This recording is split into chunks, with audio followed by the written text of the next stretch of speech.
रात के करीब 11 बज रहे थे।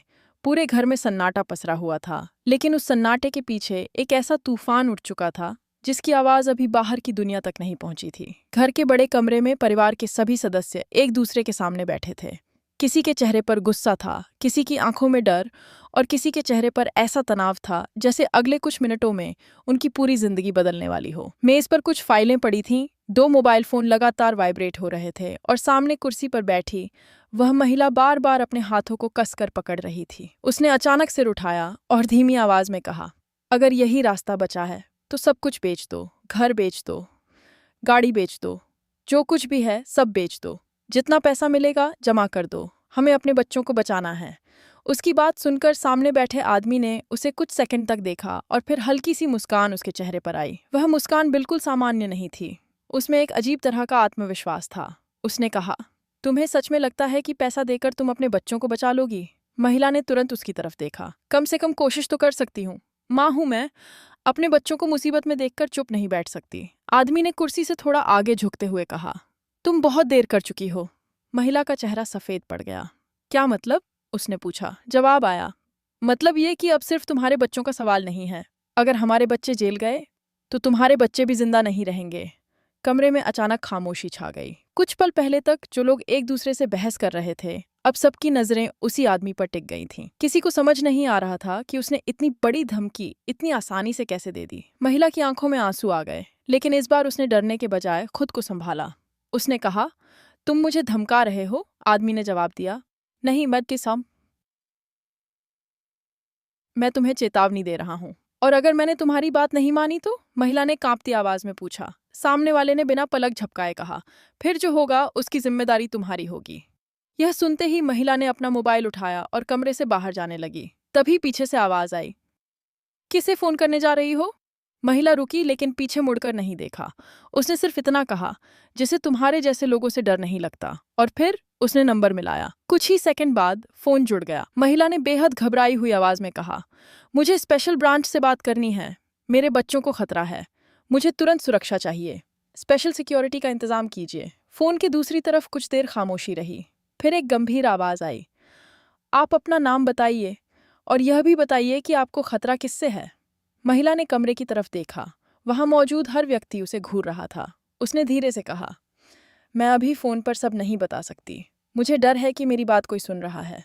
अधिकारी ने तुरंत पूछा, क्या आपको शक है कि आपके घर में कोई आपकी निगरानी कर रहा है? महिला ने जवाब देने के बजाय फोन काट दिया, लेकिन उसे यह नहीं पता था कि फोन कटने के बाद भी उसकी हर हरकत पर नजर रखी जा रही थी। दरअसल स्पेशल ब्रांच को पिछले कई दिनों से इस परिवार पर शक था। एक ऐसा मामला सामने आया था जिसमें पैसों का लेन देन, झूठे दस्तावेज और एक बेहद संवेदनशील राज आपस में जुड़े हुए थे। पुलिस को शक था कि परिवार का कोई सदस्य किसी बड़े अपराध को छिपाने की कोशिश कर रहा है, लेकिन उनके पास पक्के सबूत नहीं थे। इसी वजह से एक अधिकारी को परिवार के बेहद करीब जाकर जांच करने का आदेश दिया गया था। उस अधिकारी की पहचान बेहद गुप्त रखी गई थी। परिवार को सिर्फ इतना पता था कि कोई उनकी गतिविधियों पर नजर रख रहा है, मगर उन्हें यह नहीं पता था कि वह शख्स कौन है। इसी बीच कमरे के दूसरे कोने में बैठा एक आदमी अचानक उठा। उसने बिना किसी से कुछ कहे मेज पर पड़ी फाइल उठाई और उसे देखने लगा। महिला ने उसे गौर से देखा। आपको यह फाइल देखने की जरूरत क्यों पड़ी? उसने सवाल किया। आदमी ने तुरंत फाइल बंद कर दी और बोला, बस ऐसे ही।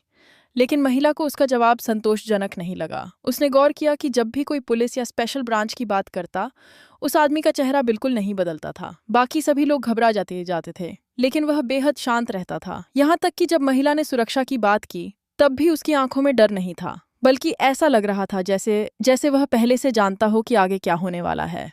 महिला ने मन ही मन सोचा, आखिर यह है कौन? तभी वह आदमी अचानक उसकी तरफ मुड़ा और बोला, आपको स्पेशल ब्रांच से सुरक्षा क्यों चाहिए?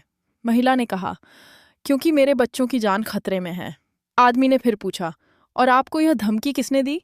महिला कुछ बोलती, उससे पहले वही आदमी बोला, क्या वह धमकी इसी कमरे में दी गई? महिला की आंखें फैल गईं। उसे समझ आ गया कि इस आदमी को कमरे की बातें पता हैं, लेकिन उसने यह कैसे सुना? वह तो कुछ देर पहले ही कमरे में आया था। तभी उसकी नजर उस आदमी के हाथ पर पड़ी। उसकी कलाई पर एक छोटा सा निशान था जो सामान्य नहीं लग रहा था। महिला ने ध्यान से देखा तो उसकी उंगलियां अचानक कांपने लगीं। उसे याद आया कि कुछ दिन पहले उसने यही निशान किसी दस्तावेज में देखा था। एक फोटो में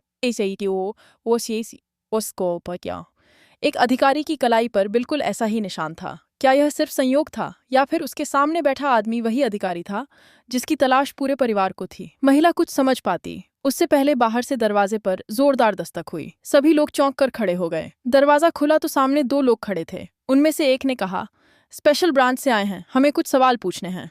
कमरे में मौजूद सभी चेहरों पर डर साफ दिखाई देने लगा। लेकिन सबसे ज्यादा हैरान करने वाली बात यह थी कि उन अधिकारियों के साथ खड़ा वही आदमी था जो कुछ मिनट पहले तक इसी कमरे में बैठा हुआ था। महिला की सांस अटक गई। वह धीरे से पीछे हटने लगी। अब उसे यकीन हो चुका था कि इस घर में जो दिखाई दे रहा है उसके पीछे असली खेल कुछ और है। लेकिन अगर वह आदमी सचमुच स्पेशल ब्रांच का अधिकारी था तो उसने अपनी पहचान इतने दिनों तक क्यों छिपाई? और अगर वह अधिकारी नहीं था तो फिर असली स्पेशल ब्रांच का आदमी कौन था? तभी अधिकारी ने कमरे में मौजूद सभी लोगों को देखा और एक फाइल मेज पर रख दी। उसने कहा, अब कोई कहीं नहीं जाएगा क्योंकि हमारे पास वह सबूत आ चुका है जो पिछले कई दिनों से गायब था। कमरे में सन्नाटा छा गया। महिला ने फाइल की तरफ देखा। उसके चेहरे पर डर और उम्मीद दोनों दिखाई दे रहे थे, क्योंकि उसे पता था उस फाइल में जो कुछ भी था वह या तो उसके बच्चों को बचा सकता था या फिर पूरे परिवार को हमेशा के लिए जेल पहुंचा सकता था।